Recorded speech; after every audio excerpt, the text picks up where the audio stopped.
Oh boy.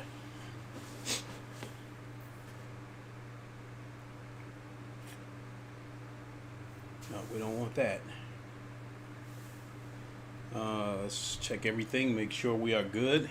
In the meantime, what is good, everybody? It is the Godfather of VR, the ageless one of the man, Lincoln Clay, coming back at you with a little bit of a different live stream today. I'm going flat screen for this particular stream because I want to talk about that wow moment, just like you see in the title. I had a wow moment yesterday. Finally, with the Fanatec Podium DD1. Let me check the stream on my phone, make sure we're still good.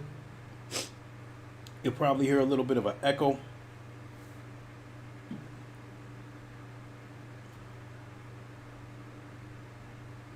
Tech Podium DD1. Let me, yeah, sounds pretty good. Check the stream on my phone, make sure we're still good. Turn that down. You'll probably hear a little bit of an echo.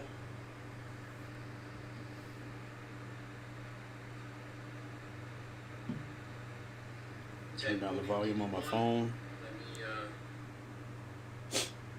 That way I can monitor the chat from my phone.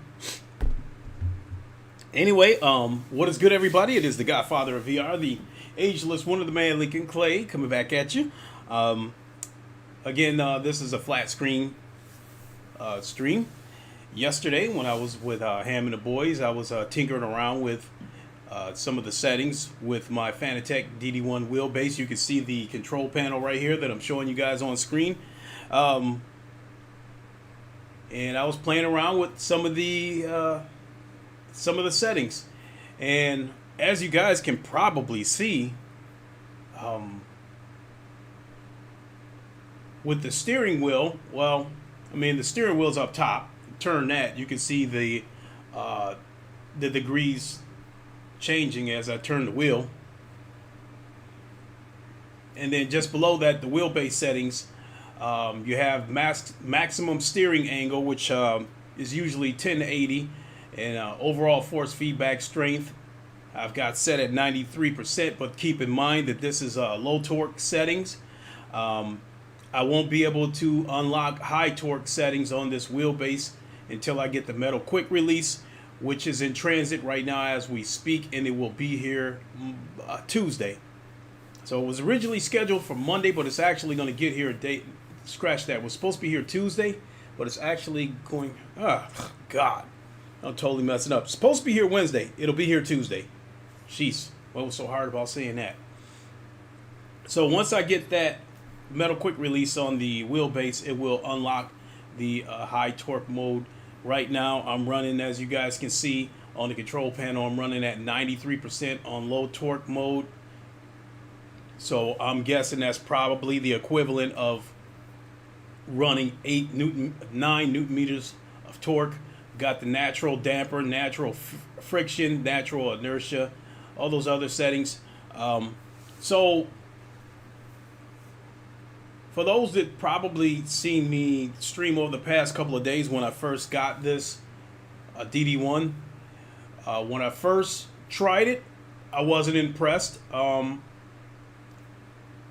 but already knew at 20 Newton meters of torque. I had heard it from, I seen a couple of people say that when they first booted up their DD1, that they weren't impressed. They had to go in there and they had to play with the settings, and then once they found something that they liked, then they ended up being highly impressed with the wheelbase. I'm no different. When I first plugged this up, I barely felt any force feedback at all. But I didn't fret because I know at 20 Newton meters of torque, it was just a matter of me going into the settings and find something that I like. And so when I opened up the Fanatec control panel, it was set at 35% by default, and I think that was an intentional move by Fanatec, so the wheelbase doesn't catch you off guard when you plug it up. Because I mean, if you were to plug this thing up and go straight to 20 Newton meters, it might snap your arm off. So I think that was an observant point by Fanatec, probably like a safety measure. So So I turned the settings, force feedback up.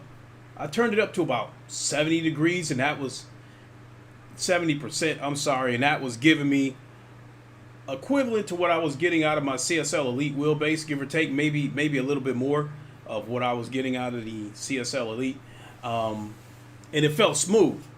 And yesterday with the boys, I was going into the settings on the Assetto Corsa, and I played with some of the settings, turned up the road effects, and boy, oh boy, oh boy, what a difference did that make. I mean,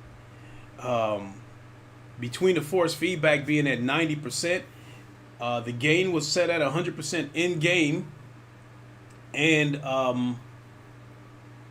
the road effects, I originally turned them up to 50%, and then I turned it up to 65%, and I was racing on Suzuka, and I felt the details in the road, but it wasn't, it wasn't terribly strong. And then I went to Mount Panorama.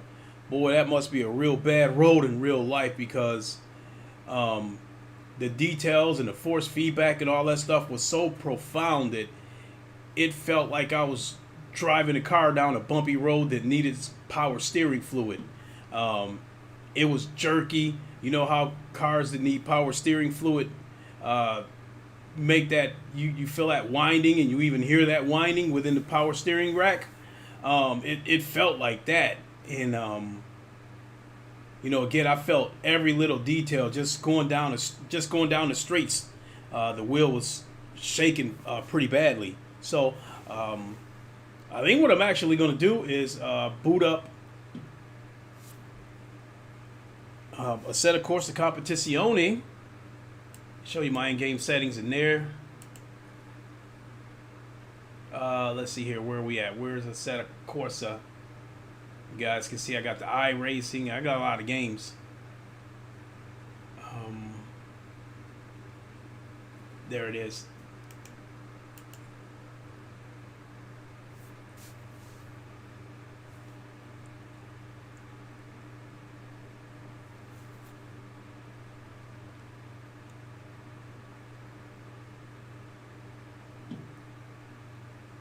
Give this a second to boot up, and let me put my headphones on while I'm at it.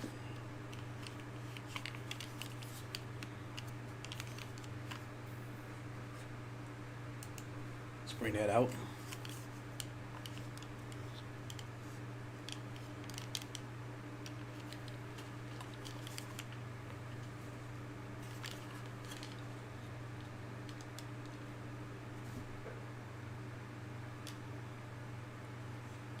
I don't hear anything.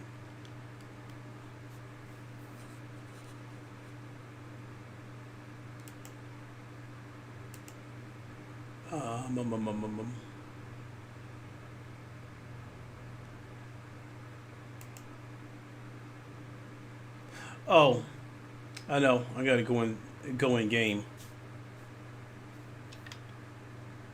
Turn it on that way. So let's get in here.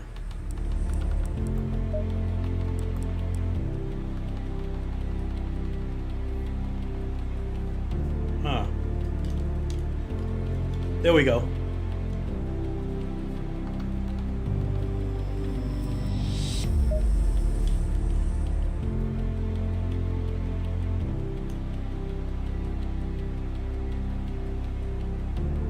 Turn that down a little bit. That's kind of loud. So, we'll go into the controls here.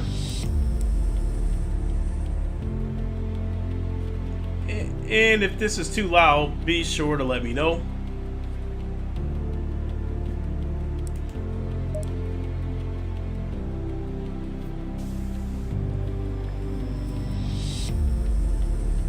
Okay, so as you guys see, I've got the gain set at 100%. The minimum force in the damper, I didn't even bother to touch that. The dynamic damping, that's at 100%. It was there by default, and I just left it alone. The road effects right here, 70%. It was originally at 0. I turned it up to 50%, and then I turned it up to 70%. When I turned it up to 70% and went to Mount Panorama, that was a huge difference. So let me go into my settings. load my settings.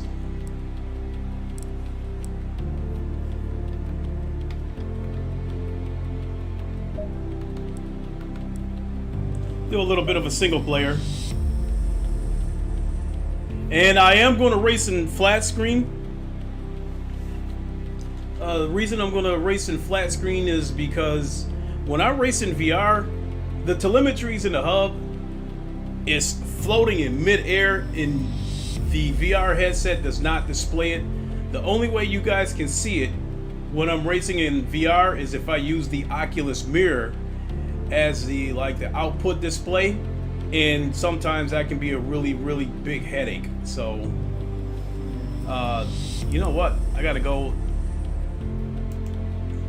and turn off the display. Sorry about that, folks. There we go.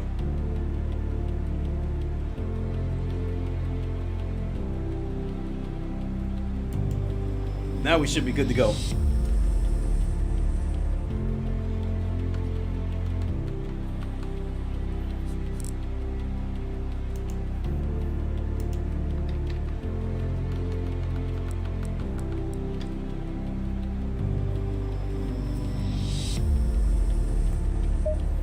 Boy, this is going to be weird racing flat screen. I'm so used to racing in VR.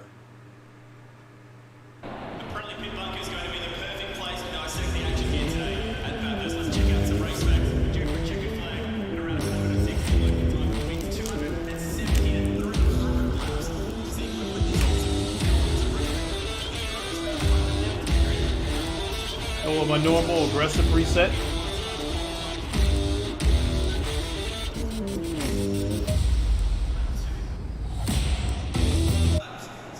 Green light, show them what you got.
Every bit of the road.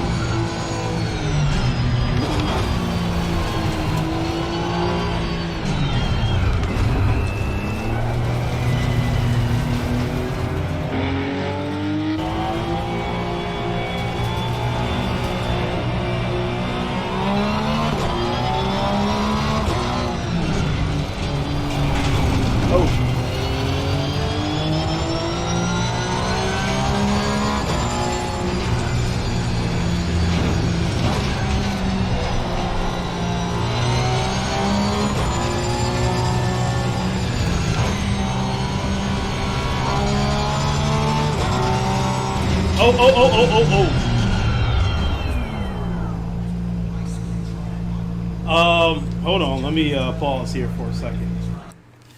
JD Max, no, we're not in high torque mode yet. That won't happen until I get my quick release collar, which is supposed to come Tuesday. I mean, if I wanted to go around that, I could. The quick release that comes standard with this McLaren wheel is a plastic collar, and it's got a stem at the back of it that pushes down into the wheel, and that tells the wheel tells the wheelbase to go into low torque mode, which I'm sure you probably know that. I've seen a couple of videos where people have gotten around that by simply cutting that stem off, but the problem with that is with the wheelbase in high torque mode is probably a certainty that it will snap that plastic quick release. So I'm leaving it in torque mode until I get my metal quick release.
Uh-oh. Boy, I cannot get used to racing in flat screen anymore.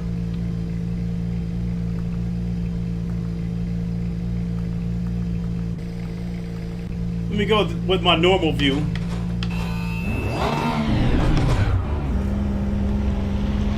This is the view I would normally be in.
Yeah, the sense of depth in flat screen is it's just not like it is in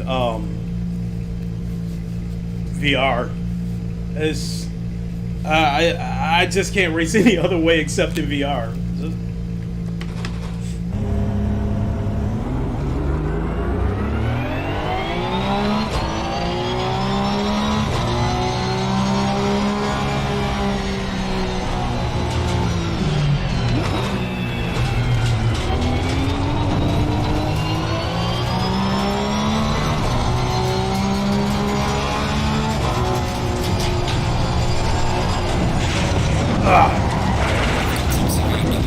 Oh.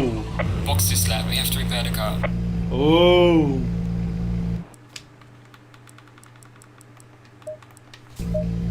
Ooh. I'm only going to be here for a few more minutes anyway because I got to head out to go pick up my son. You know what?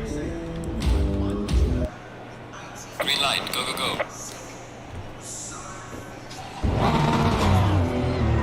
And I love the way this Porsche sounds through these Turtle Beach headphones.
I think you guys get the picture. Try a different track. I think I'm sitting here looking at the stream. I think Mount Panorama, I don't know if it's the most difficult track on the British circuit, but I think it's the most dangerous.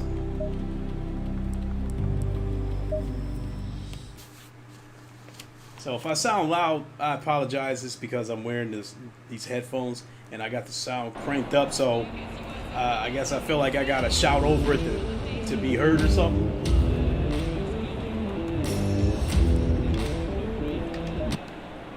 Green light, go, go, go.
Oh shit.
All right, let me put it on pause so I don't have to shout to talk. But I got to get ready to boogie on out of here. So to put it in a nutshell, yeah, that force feedback turned up the way it is. Again, it feels like driving a car down a bumpy road that needs power steering fluid. I mean, I don't know if you guys were watching closely, but I was having to fight through some of those curves, and then with me racing flat screen, I'm just not used to racing flat screen anymore. But you guys get the picture. I went ahead and raced flat screen so you guys can see the telemetries, and I can show you guys the settings and show you where I had the wheelbase set at and all that good stuff. So I got to get ready to get out of here, but I mentioned it yesterday, and I'll mention it again today because I might take down yesterday's stream because of how horrible yesterday's stream turned out. Also, I apologize for my language yesterday. I had a couple of moments where I had an outburst because I was just totally frustrated with these Oculus headsets. Sometimes, sometimes they can be, what's the word I'm looking for? Sometimes they can challenge my patience. So that'd probably be a good way to put it. But in any case, I ordered the Club Sport V3 pedals from Fanatec. I got give a shout out to Fanatec for being swift in returning my money when I canceled my CSL DD order. But it was a pretty simple process. You click cancel order. There's a box. They said, what is the reason for you canceling the order? And I simply typed in, already purchased a Podium DD1 from Fanatec. And the next morning, shortly after I got to work, I got an email that said that they refunded the money back to my PayPal account. And then it'll take a couple of days for the PayPal to transfer it back to my debit card. But it doesn't really matter because I've turned around and gave it right back to Fanatec anyway. Because I bought the Club Sport V3 pedals, and wow, what a crazy journey this has been. Where only 6 months ago, I was sitting on a lawn chair, a coffee table, and using a Thrustmaster T150 with no interest in having all this stuff. But once I finally decided to dive in, it was like, okay, I got this. I guess I'm gonna need this. Oh, this costs $500, but the best version of it costs $800. Oh, I don't want to spend the $800, but let me make sure I get it right the first time. So I spend the $800, and hence we've got the GT Omega Prime. In the case of the CSL DD, it wasn't a case of it never entered my mind to buy the Podium DD1 because at the time that I ordered the CSL DD, I was still using a lawn chair and coffee table, and I was just fine with that. I mean, I even ordered the CSL DD table clamp. I was going to be just fine continuing my sim racing career on a coffee table. But, I guess depending on how you look at it, I got the worst news, or depending on how you look at it, the moons were in proper alignment. Once I got that email from Fanatec telling me that my CSLDD order had been delayed till January 3rd, it was frustrating to see that email only a couple of days before it was supposed to ship. But instead of getting furious about it, I kind of saw it as an opportunity, because I had always wondered, hey, what it would be like to try that Podium DD1. So when you factor in Fanatec sending me my money back, I would have only came out of the pocket $700. But I turned around and gave $350 of it right back to Fanatec by buying those V3 pedals. So continuing on. I originally, I bought the CSL Elite pedals, found out that the load cell for those pedals were discontinued. So I bought the CSL pedals upon learning that a load cell kit was coming for the CSL. Black Friday, they announced the load cell for the CSL pedals, only for me to go to their website and see that they won't be available until February 8th. And I already know how this is going to go. That load cell is going to be in high demand, and I can see it. I go off and order that load cell, and then on February 3rd, I get an email from Fanatec telling me that it's been delayed until March or until April. And same thing with this Podium DD. I go to their website, and I saw that the V3 pedals were available and ready to ship, and those are something that I was curious about as well, so I went ahead and bought those.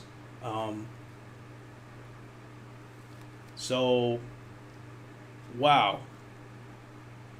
So in the span of about 3 days, I've given Fanatec close to $1,700 out the door. This Podium DD was $1,315, shipping and tax included, and then the Podium, the Club Sport V3 pedals, those were $370 plus shipping and all that stuff. So it's like $400. So no, not close to, over $1,700. So yeah, and that's just on the wheelbase in the V3 pedals. We haven't talked about the CSL Elite pedals that I have, the CSL pedals, the CSL Elite wheelbase that I have sitting right here in the corner. And then if you include the sim rig, I think once I totaled all that up, I spent, give or take, about $3,000 on all this stuff. $3,000. I could have went to a dealership and bought a nice used car for that amount of money. Oh well, I guess that's the price you pay to have fun. This is what they mean when they say sim racing is expensive, and this is what they mean when they say sim racing is a rabbit hole. So I will say that as far as the wheelbase goes, if I would have gotten my wheelbase from Fanatec, my CSL DD, I don't think I think I would have been content with it. Because hell, I was happy with that CSL Elite, and that's 6 Newton meters. So I certainly would have been happy with 8 Newton meters. If they hadn't canceled my CSL DD this second time, and I would have gotten the CSL DD, I think I would have been content. I think I would have been satisfied. I think I would have been happy with that, and would have had no interest in jumping up to, a DD1. So, but hey, again, depending on how you look at it, it's a blessing in disguise, or it was another ongoing complication. So, with the V3 pedals, I've foreseen that situation coming, so I just got ahead of the curve with that one. So, it is almost 1 o'clock. I got to get ready to get out of here, pick up my son. So I am definitely going to do another stream today. Later on, I'm going to stream GT Sport on PlayStation VR. Yes, you guys have seen it a number of times. It's time trials. It's 1 versus 1 against the AI. But that's not the reason why I'm going to be streaming it. I'm going to be streaming it because I want to talk about the DD Pro coming up for the PlayStation, because I think that's going to be huge. I think Fanatec is going to sell a ton of those, and I want to talk about the impact that I think it's going to have, in terms of the GT7 user base, the GT Sport user base, what this means going forward, because I absolutely think that PlayStation VR 2, along with that DD Pro on GT7, I think you guys are going to be blown away. So I definitely want to talk about that a little bit. So look for a stream later on today of me playing GT Sport on PlayStation VR. So we will talk to you then.